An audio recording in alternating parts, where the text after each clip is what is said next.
Hi, good afternoon. My name is Eric Anderson. I'm the Chief Technology Officer at SynMax, and I want to thank you for joining our webcast today, where we are going to be talking about our soon-to-be released near-term production forecast model. What makes it different, and how is satellite imagery and machine learning playing a key part in the creation of this model?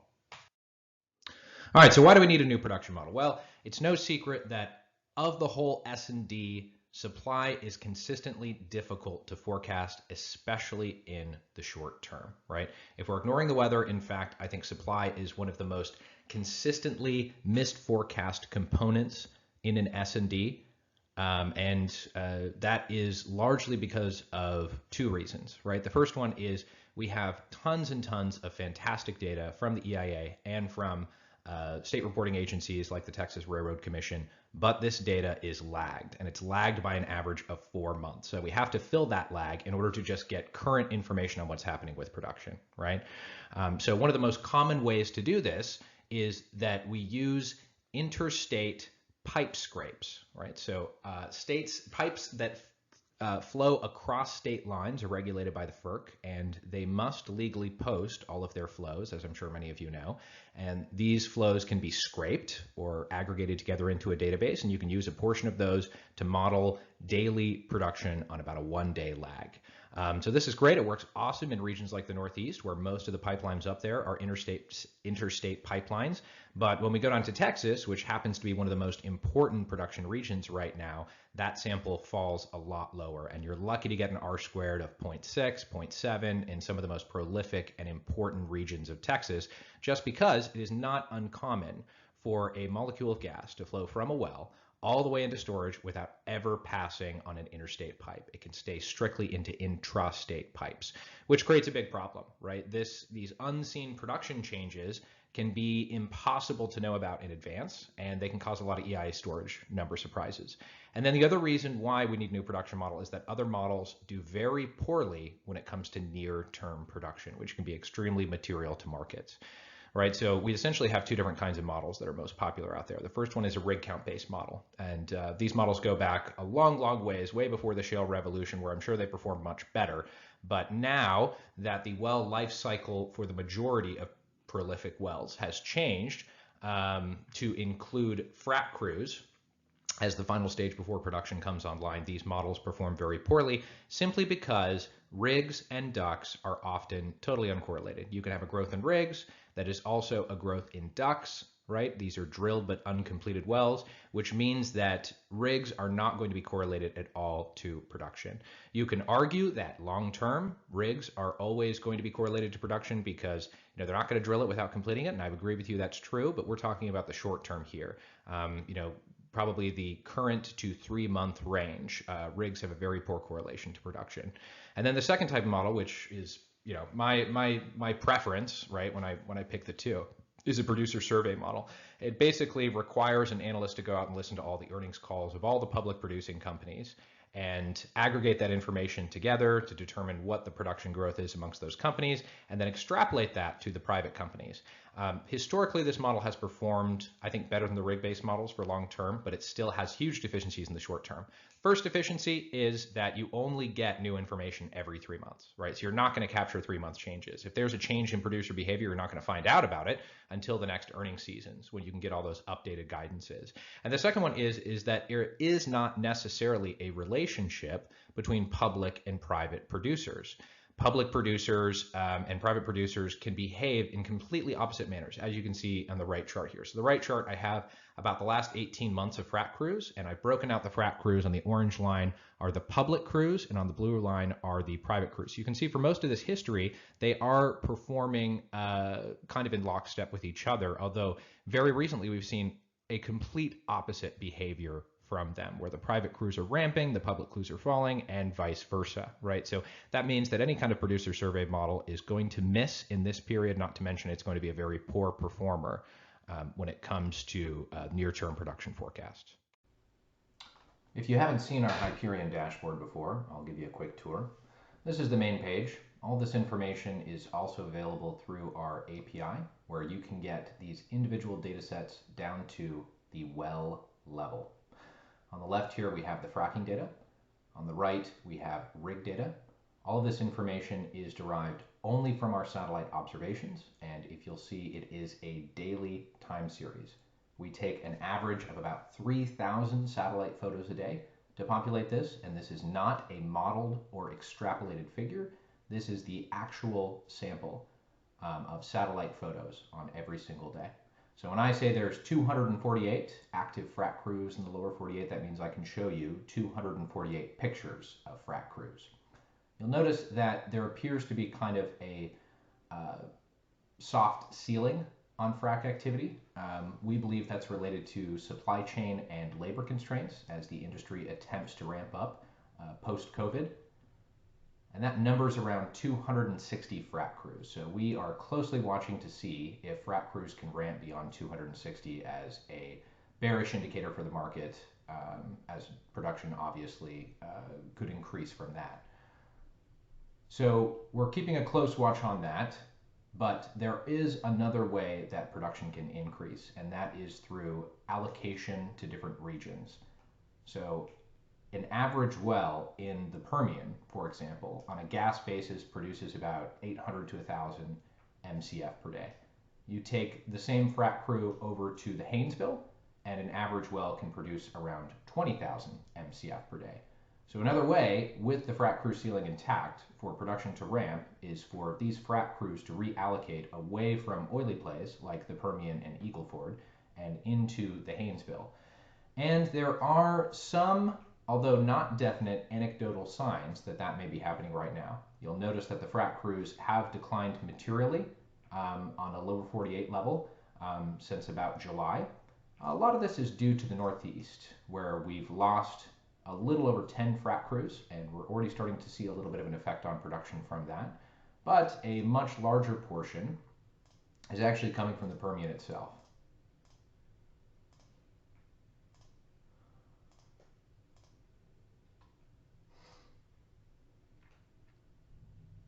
You can see a pretty steep decline here. Notice these numbers look pretty volatile. Well, it's important to keep in mind that the average frac job for a single well is only 3 days long.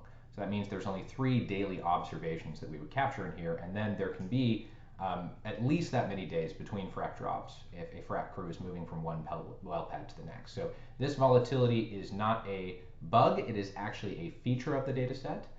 You can see exactly when these crews are active and engaged on the well pads. And you'll notice that drilling doesn't quite have the same volatility as fracking. Well, that's because the average drill job is 21 days per well. So it's clearly a lot more stable to put drills in place where you can get them for a longer observation than it is for frac crews, where it tends to look a little bit more volatile. But nevertheless, we are seeing a decline of frac crews down to about last year's level in the Permian. And anecdotally, we believe that this could be the beginnings of a reallocation to the Haynesville. So one of the things that we've noticed in the Haynesville, one is that operators like Chesapeake have announced in their recent earnings call that they are divesting away from the Permian and from the Eagle Ford, and they are moving their crews into the Haynesville. Obviously, there's a big price incentive to favor gas over oil right now, and Chesapeake has made very clear that they're doing that.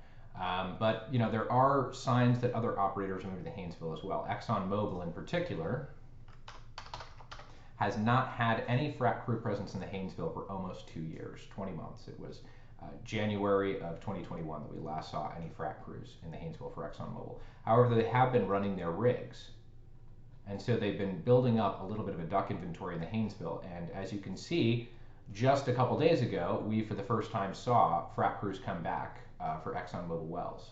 The way that Exxon tends to operate, as you can look at the past, if you look at their DUC history here, they tend to complete all of their wells in short order because they seem to prefer capturing those efficiencies that come from mass completion. So you get these very quick drawdowns in wells when they bring their frac crews in. And it appears that they may be beginning to do just that now. These are very high producing wells.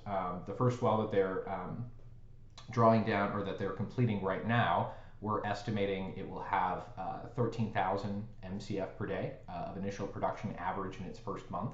But the other 7 wells, there's 8 in total, are probably going to be closer to 20,000 each.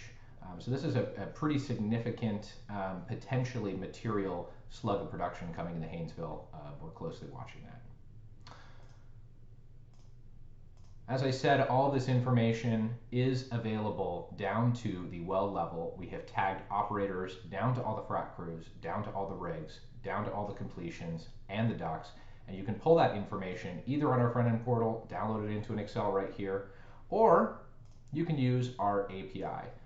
If you're not very technically savvy, that stands for Application Programming Interface. And if you don't know what I'm talking about, no need to worry. Every single Hyperion contract comes with 40 developer hours of help. So the most common thing we get from our clients with that 40 hours is they want us to build out the automation in their system to keep their internal servers up to date. So we have a Python library called SynMax API Python that can very easily take care of all the pagination issues, take care of all the multi-threading issues, to pull our data back in a very quick, efficient, and accurate manner.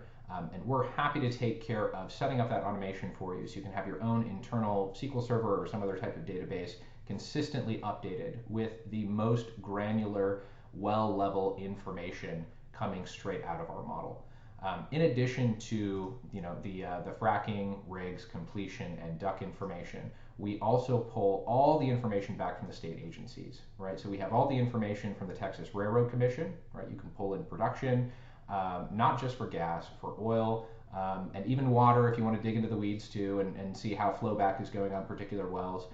All that information is in our server. We have it at the well level, and then we've also taken care of aggregating it up to a county level. If you don't want to have to pull back all the individual wells, you just want to take a look at what production is from the Texas Railroad Commission or any of the other state agencies that we cover. You can do so very easily with our API.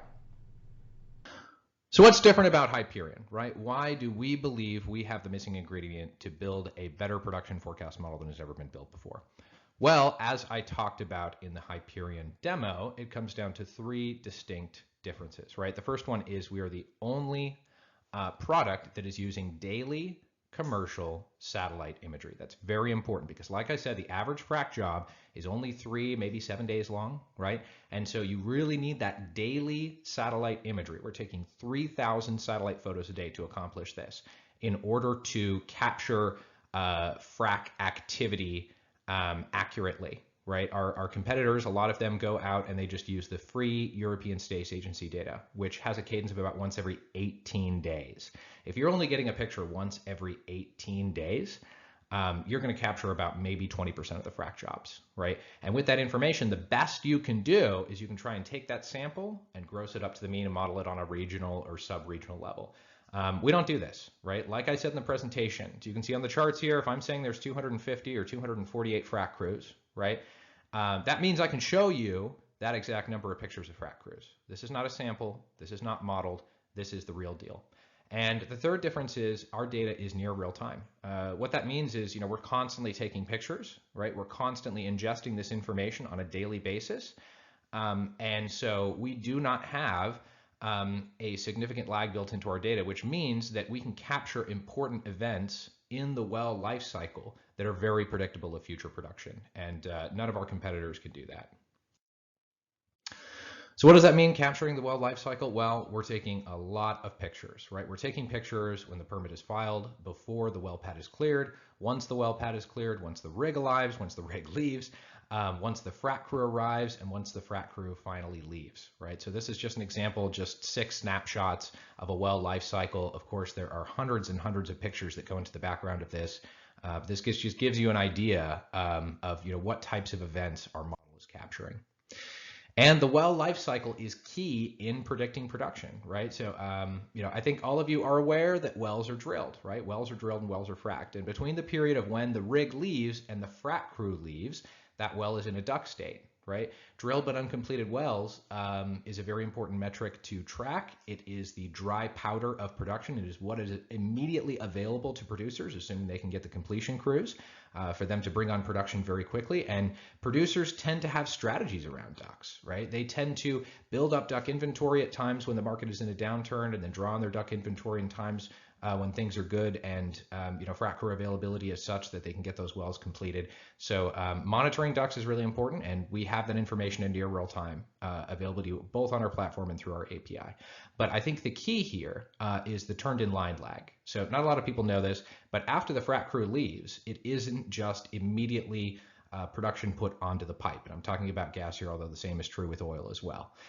There's actually another stage that has to occur, and it's called a flowback crew. And the flowback crew has to take out all the water that was put into the well during the frac job, and that creates what's called a turned in line lag. The turned in line event is when the well is actually flowing on the pipe. And we're constructing models that aim to very accurately predict this turned in line lag, because it's the turned in line lag, which Rahul will get into in a minute, that is actually deterministic of when you see a completion show up and when the gas actually shows up on the pipeline. So this turn in line lag, which averages 38 days, is what gives our model short-term predictability. Talking about the model in whole, once we've modeled out the turn in line lag, there's essentially 3 total components to the model, right? So this is a well level bottom-up production model that we're going to be releasing at the end of next month.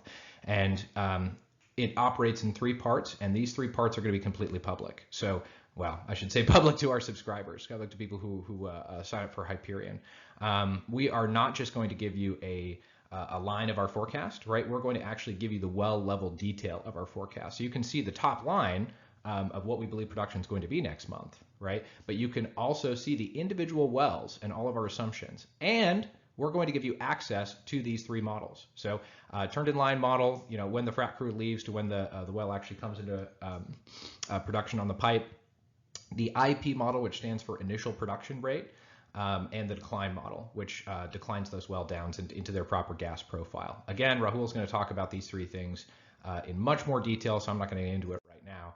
But what I want to point out is that our forecast is going to be a completely transparent forecast. So you are going to see every single well that we are expecting to come online, and you're going to have the power to be able to plug in your own assumptions into our model, generate your own forecast if you think you know better than us, right? So if you believe that we are wrong in one of our assumptions, we say a turn in line is going to be 20 days and you think it's going to be 25 days. You can go into the actual data and just manipulate and say 25 days and see the impact on production. Or you can plug in your own hypothetical wells. If you think that some producer is going to go into some play and they're going to drill a bunch of wells and you want to know what the impact on production would be, you can run that scenario analysis using our models, seeing what the IP rates would be for each individual drilling location, seeing what the declines would be, et cetera, et cetera.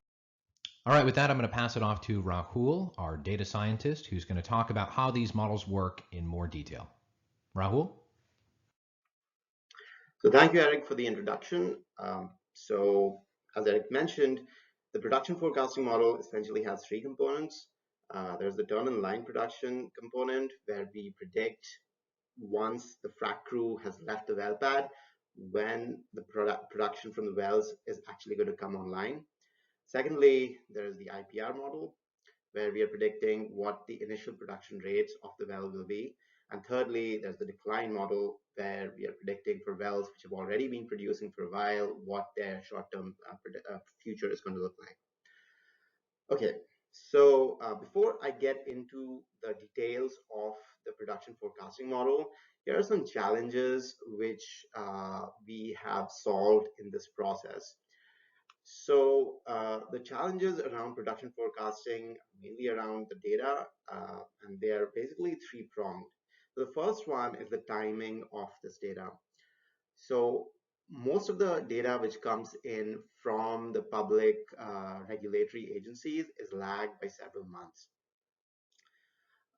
So for example, in the case of the Texas Railroad Commission, you could have data coming in which is 4 months old. And what they also do sometimes is that they change that data as they go into the future. So what our solution aims to do is to build models which can reliably fill in this gap of the delay in public data up to the present, and also to be able to predict into the future. So that is one of the main aims of this production forecasting model. Then the second is around the data quality. So the first few months of the data are usually noisy. Now, this is not just in terms of reported data, but it's also actually in the ground truth itself.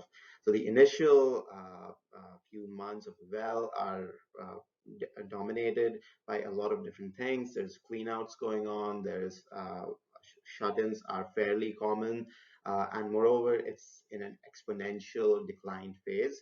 So the data tends to be really noisy.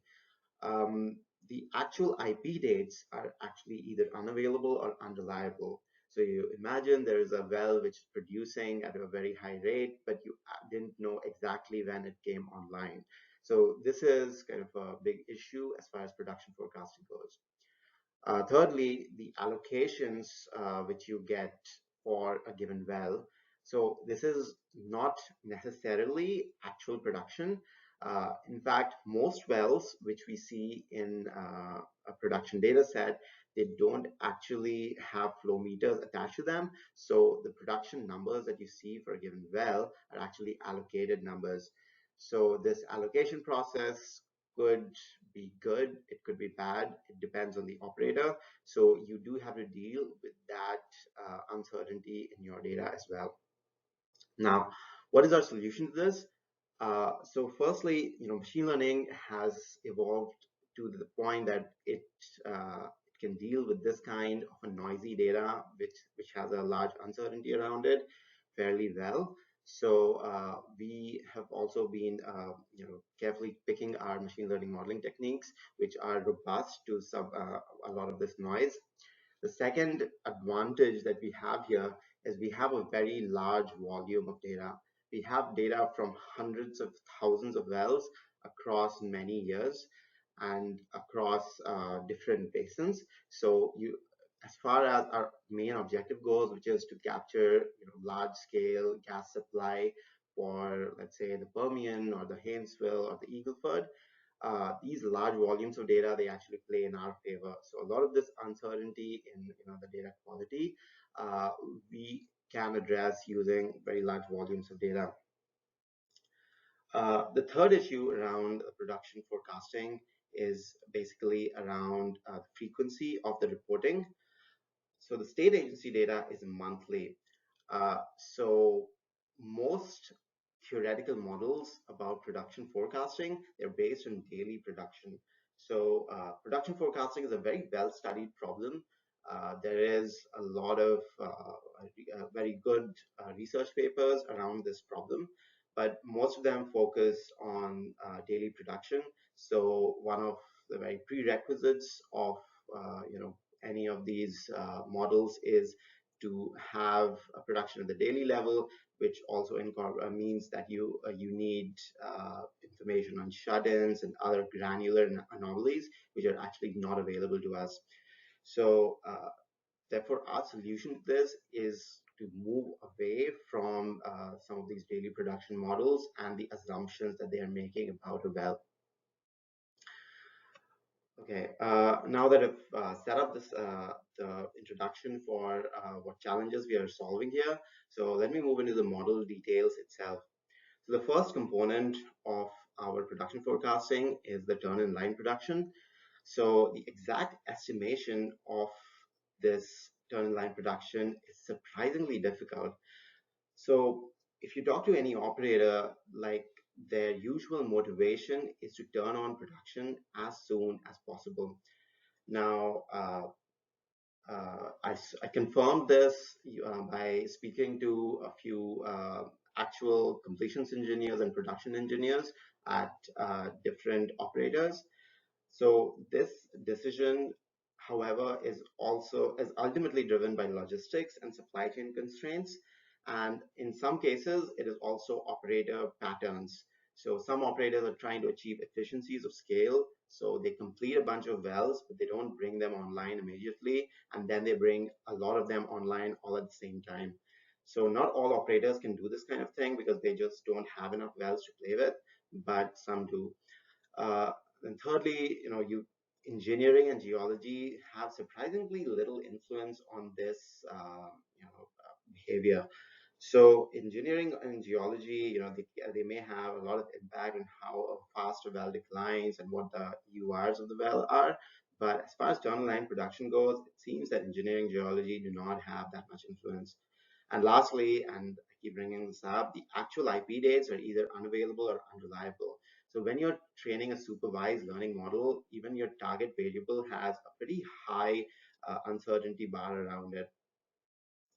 Over the years, the natural gas trading community has developed some rules of thumb. So, for example, an operator may bring their well online on a weekend or a given time of the year. Maybe you see a spike in operators turning their wells online, or it could be a given month. Maybe to line up with quarterly reporting. So there are some rules of thumb out there which have addressed this issue to some extent. Now, what are the model results that we are seeing? So on the right hand side, I'm showing you a distribution of the TIL values uh, uh, for a recent time period. As you can see, the TIL values actually span a very wide range. They can go from anywhere from 5 days all the way up to a few months. So, however, the mean value is around 38 days, which also seems to correspond to what completions engineers and production engineers have seen for their wells. So the prediction errors that we are seeing are around 17 days, which is compared to a standard deviation of 20 days in the data. So the prediction accuracy does have some uncertainty around it. But what we are aiming to do is bring this uncertainty down to within a week using high resolution data for turn-in-line crew monitoring. So our frac crew monitoring product, it can capture frac crews really accurately, but its resolution is not high enough for TIL crew. But we are now acquiring high resolution data which can capture TIL crews as well. So once we have this should bring down the uncertainty in our TIL model pretty dramatically. The next component of our model is the initial production rate model. So on the right hand side, I'm showing three different behaviors for any given well. So the first one is, so to speak, the normal initial behavior of the well, where a well starts at a very high production rate and then exponentially declines down to a flat rate. The second one is the choked initial production. So the well, which was supposed to start at a very high rate, it is choked back by the operator, which could be for a variety of operational reasons. And then at some point, then they let the choked well slowly decline off to some kind of a flat production profile. The third one is a ramping up production. So the operator keeps the production down low initially, and then suddenly you see this slug of production happening in over a period of a few months, and then the production again declines down slowly to a flat profile. So besides these three kind of behaviors, there could be other anomalies like shut-ins and cleanouts, and just some behavior related to logistics. And these are the reasons why we decided to separate out the initial production behavior of the well from the decline period of the well. As for the calculation of the actual initial production rate, as I've mentioned before, we have incomplete data for the first month because we don't know exactly when the well started in the first month. So what we've done is we took data for the complete months and we estimate the IPR using some theoretical model. And this theoretical model assumptions, they change, we have adjusted them from location to location to be able to estimate IPRs as accurately as possible. Here's a model predictions for all of the Haynesville. Now, for the model inputs, we have used location, engineering parameters, and formation properties. And what you can see here is that for Haynesville, we are getting a fairly good predictions for initial baseline model. And we expect that as we kick in our high resolution turn-in-line crew monitoring, uh, our estimation for IPRs is going to improve a lot, because what we are aiming to do is to do TIL crew monitoring specifically for wells which we expect to produce a lot, and that means that our uncertainty around IPRs is going to reduce, and that also means that our ground truth estimation is going to be that much better. So we really expect that this IPR model accuracy is going to improve a lot going into the future. Okay, so that brings me to the last piece of the production forecasting model, which is the decline model. So as I mentioned earlier, this is applied after the TIL model and the IPR model have made their predictions, and now you enter into the decline model phase. And this model, it most closely corresponds to what theoretical decline curve analysis looks like. But in addition to just the production, we're also using parameters around which we get from the engineering design of the well where it is available, and also the geology of the formation where the well is sitting. So because it's more flexible than just a straight up decline curve, it can capture behavior related to long-term behavior of a well, such as what is the influence of a well spacing, completions designs, and geology. Okay, so the 3-month ahead model. So here I'm showing predictions what the decline models behave if you go 3 months into the future. So 3-month ahead predictions versus actual for like a sample well. So that's what it looks like on the left hand side.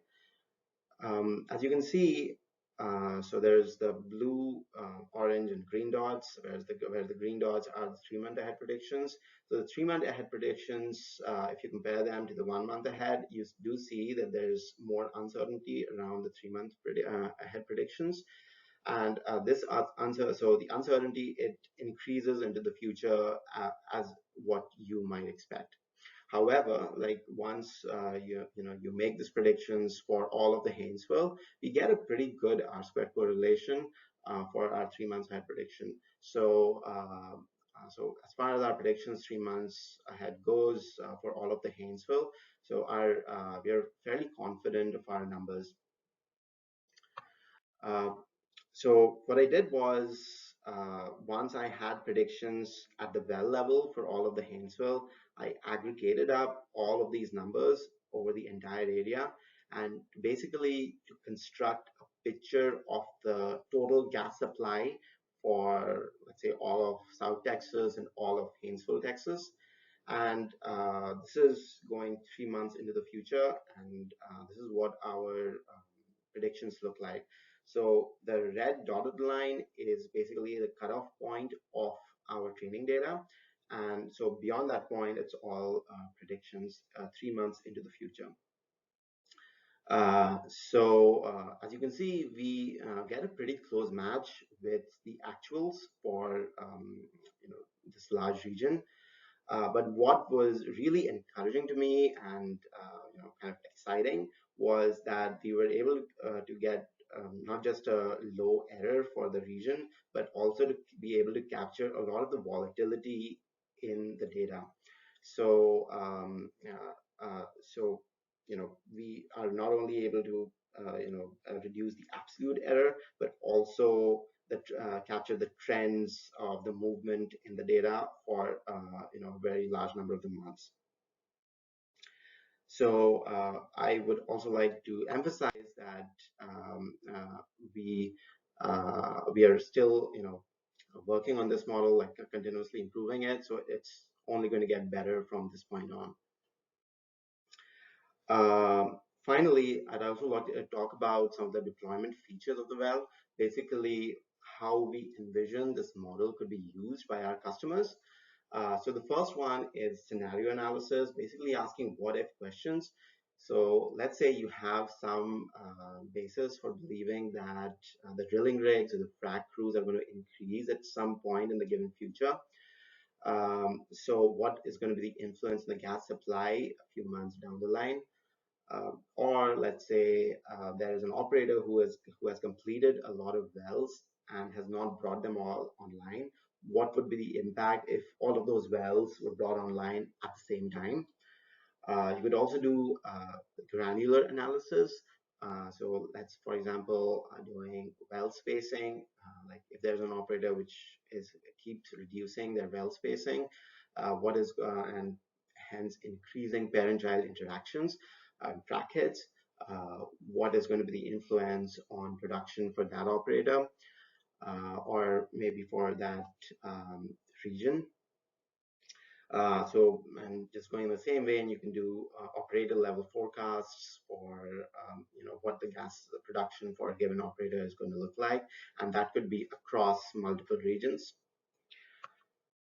And finally, for future enhancements. So like I said before, I'm already very encouraged by what our model productions look like right now. But one of the things we want to test out is what are the limits of this approach? Like how far into the future can you go, like without compromising your predictions quality too much? So like if we go 1 or 2 years into the future, like do the predictions still look good? What do the EURs look like? Can these things be achieved using this approach? And right now, I believe that at least for EURs, we probably can, and we can model behavior pretty far into the future.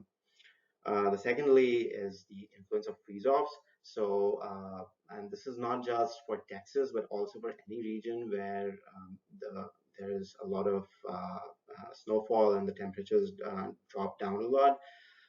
So what is going to be the impact of freeze-offs on a given region?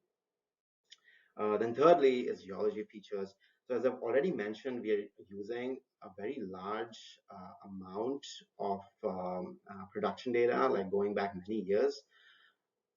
We also have a lot of engineering data around it, for example, what the completions designs of these wells were. But there is an enormous amount of geology data available from the EIA and from other public agencies, which should dramatically improve predictions for individual wells. So for example, the Texas Railroad Commission provides very granular well logs for hundreds of thousands of wells, and it's the same in North Dakota.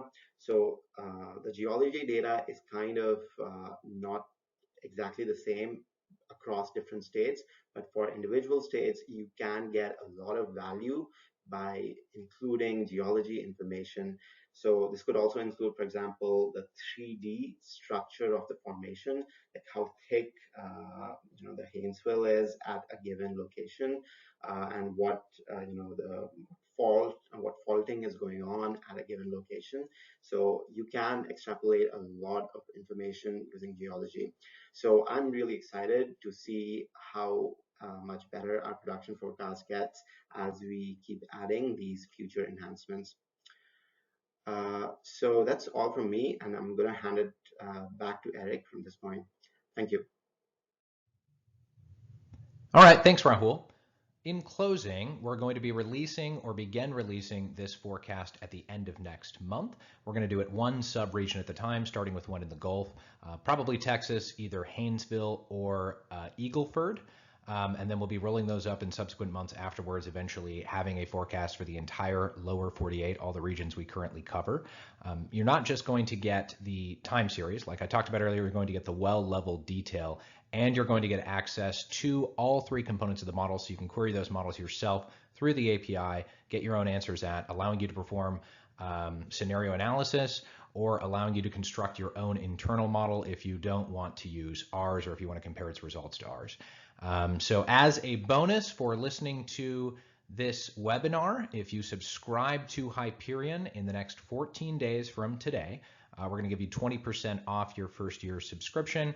If you want to subscribe, just email me. That's Eric, E-R-I-C, @synmax.com. We can set up a chance to do a quick demo. I can put you on a trial of the Hyperion platform, and you can get your 20% off on Hyperion. If you have any questions, please send them directly to me as well, or to our team. That's info@synmax.com, or you can send them straight to me, Eric, E-R-I-C, @synmax.com.